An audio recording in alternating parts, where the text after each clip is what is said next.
रूस और यूक्रेन युद्ध अब और खतरनाक होता जा रहा है।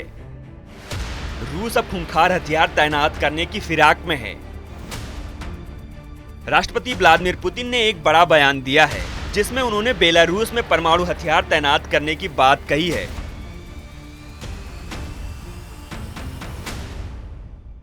पुतिन ने साफ कर दिया है कि रूस 7 से 8 जुलाई के बीच बेलारूस में परमाणु हथियारों की तैनाती पर काम शुरू कर देगा।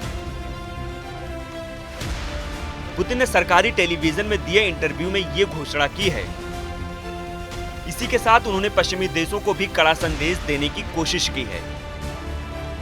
गौरतलब है कि हाल ही के दिनों में ब्रिटेन यूक्रेन को यूरेनियम वाले हथियार भेजने की बात कही थी।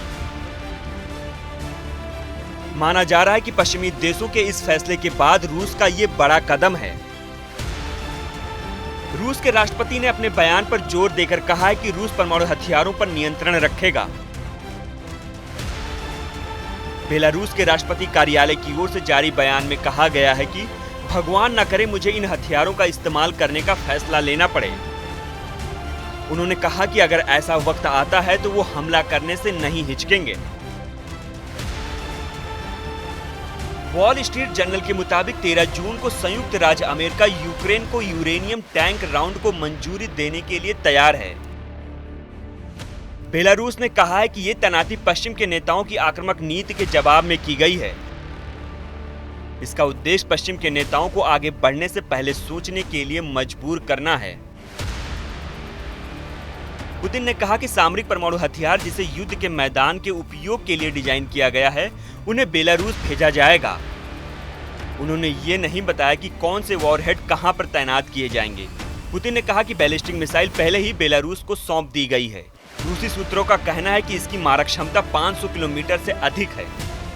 पुतिन ने यह भी कहा है कि 10 बेलारूसी विमानों का हथियार ले जाने के लिए क्षमता युक्त किया गया है।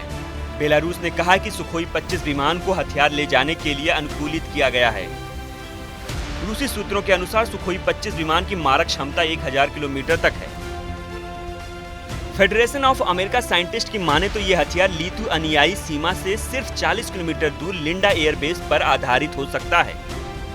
बेलारूस के राष्ट्रपति अलेक्जेंडर अलग अलग टिप्पणी कर रहे हैं। उन्होंने पिछले महीने संकेत दिया था कि हथियार पहले से ही चल रहे हैं, जबकि 13 जून को उन्होंने कहा कि कुछ और हथियारों की तैनाती की जाएगी।